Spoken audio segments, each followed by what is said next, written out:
Okay, so I've always had speculations that my dad was cheating on my mom. So I would be constantly going through his phone because I never, ever trusted this man. So then this one day I was looking through his phone and I found a contact named Work Company. I ended up looking through the text messages and the texts were not work related at all. So that's when I decided to set up a camera in the living room. Fast forward a while later, this one day me and my mom decided that we're gonna go out for a bit. And while we were out there, I hoped that something would happen so I could finally confront him. When we got home later that day, my dad was changing to different clothes and I thought that was kind of weird. So in the night, I went through his camera recordings and I seen that he brought a lady inside of our house. You could guess what they started doing after that, and it started in the living room and they proceeded to go to my parents' bedroom. After that, I turned off the camera because 1, I didn't want to see anything, and 2, I had already seen enough. I ended up confronting my dad about it and he admitted to everything. He told me that he would give me $1,000 on the spot to not say anything. So I took the money and I still ended up showing my mom the recording. My dad now lives with that lady and I ended up giving the money to my mom because she needed it more. My husband's ex-girlfriend is dying. Her last wish is to be with my husband. As the title goes, my 30 female husband's ex-girlfriend 33 female was recently diagnosed with late-stage breast cancer and her last wish is to be with my husband 35 male. My husband, let's call him Seb, and his ex Tanya became best friends after their breakup a couple of years ago due to her infidelity. They were together for 5 years. Needless to say, they remained in contact even before he met me. I would be lying if I said it never made me feel uncomfortable even once. It did, and it still does, because Tanya is still in love with my husband. She never denied it, and in fact would even call or message me when she couldn't get a hold of Seb. Aside from cancer, she also has some mental health issues, thus my husband would always tell me to be kind and patient. Seb is no longer in love with her, of course. She cheated and Seb swore that he will never get back to her and that he only sees her as family. 2 weeks ago, my husband received a call from Tanya to tell him about the sad news. My husband cried with her and told her everything is going to be okay. They were on the phone the whole day. I forgot to mention that Seb and I moved to Australia a few months ago because of my job and Tanya is in Canada. They mostly talk via long-distance calls or WhatsApp. They've been in contact almost every day since we left, which always bothers me, but what can I do? After that call, my husband told me everything. To be honest, I felt bad for her and I genuinely feel sad. I asked him what's going to happen now. Seb told me he's going back to Canada, which is a shock. Then he told me that her last wish was to be with him. I didn't see anything except, what about me? He said if I can't leave my job, then he's going to visit me whenever he gets the chance. I walked out without saying anything. I have been avoiding my husband since the phone call and I've been ignoring him whenever he tries to bring up the conversation. Yesterday I found out that he already bought a ticket and is flying back home in January. I feel like he's abandoning me, but at the same time, I feel that I'm selfish for hating both of them. I'm honestly thinking of getting a divorce because obviously he's choosing her over me, but at the same time, I thought of why my husband is so attached to her. Seb considered Tanya and her family like his own as he doesn't have one. She's probably like a sister to him now, but Tanya doesn't feel the same. She's madly in love with my husband and him granting her wish will surely make her think they still have a chance. My entire life I've been putting others first. I've been very patient and understanding about their weird relationship. I feel sick, confused. I want to call her, yell at her for ruining my marriage, for trying to steal my husband from me, for using her sickness to get what she wants. I'm so mad at both of them. What did I do to deserve this?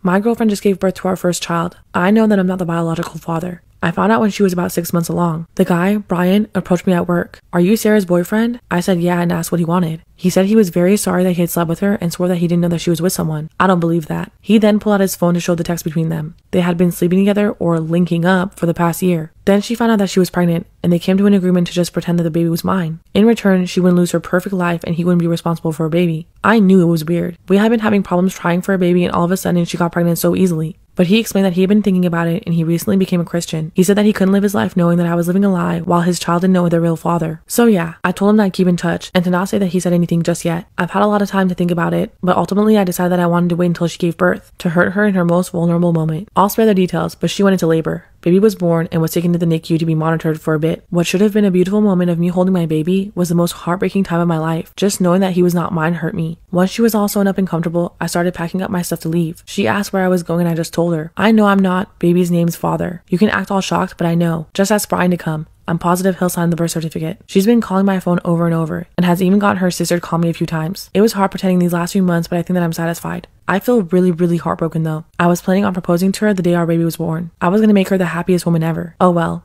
Okay, have you ever lost an object and then found it years later in a really weird spot or way? It's so weird that it's like a story. My uncle one time lost his sunglasses in the ocean on the first day of vacation and then found them in the ocean at a different spot on the beach on the last day of his vacation. Like, that's insane. Anyway, when I was 19, I was an idiot, and on 4/20, I spent my first paycheck on a pair of Prada sunglasses. I feel like I have to show them to you so you understand. Okay, you understand why I bought these, obviously. So I literally buy them, and that day was 4/20. So we went to the park to smoke, which is funny. I probably haven't smoked weed since. And I think I literally took them off and just placed them on a park bench and then walked away. All day I'm like, where could I have put these? And my friend's like, you must have left them at the park. I'm like, why would I take my sunglasses off during the day at the park? Put them where? On the ground, on a bench? That's so insane. I just spent every dollar I have on those. We tear her dorm room apart. We were at the liquor store earlier. We go back to the liquor store where we bought like Vex or something. Like, have you seen Prada sunglasses? They're like, no. I'm like, they're lying. They stole them. I tell my parents and they're like, well, you shouldn't buy nice things clearly because you're irresponsible. And I'm like, true. Okay, so that was in April. Now fast forward to like July. This is where vanity really comes in handy. So the day that me and my friend bought these sunglasses, she got them in green, I got them in this color. We took pictures and it was 2011. So we made them our Facebook profile picture. I'll show you it. So here's the picture. There's me, there's my friend. We're in her dorm room and we're wearing our Prada sunglasses. Obviously display picture worthy. Some girl sees that photo and messages my friend because it was her display picture as well and goes,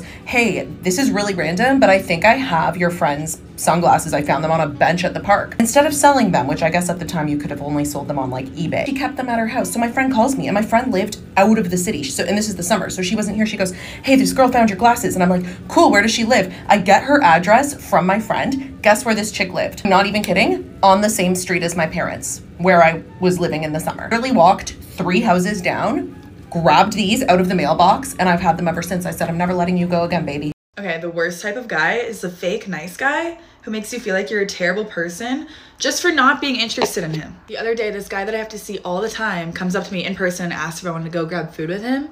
And I was like, oh my God, thank you so much for asking, but I'm so busy right now. I can't.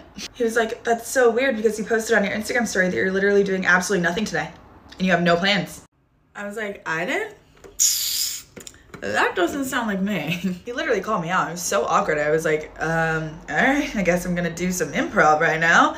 I have to go get in a car.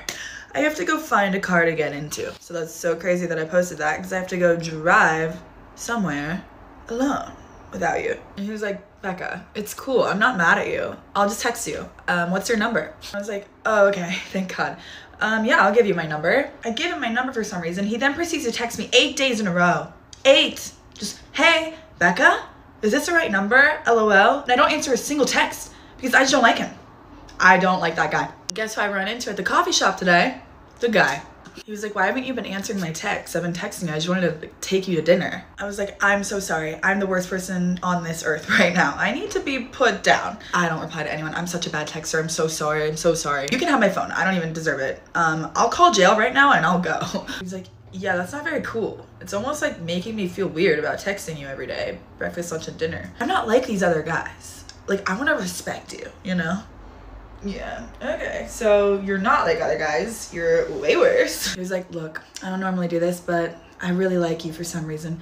I'm gonna give you one last chance. I'll text you today to make dinner plans. And if you don't answer that one, I'm probably not gonna text you again, okay? For like 3 hours at least, so. And I was like, thank you. Thank you so much. Again, like I suck. Like I need to be hit by a car right now. And he was like, you're welcome.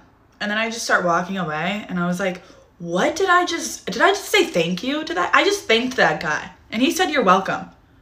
Now he's gonna text me a 9th day in a row. I think guys like that think that they're doing us like a favor for wanting to go to a meal with us or something. So yeah.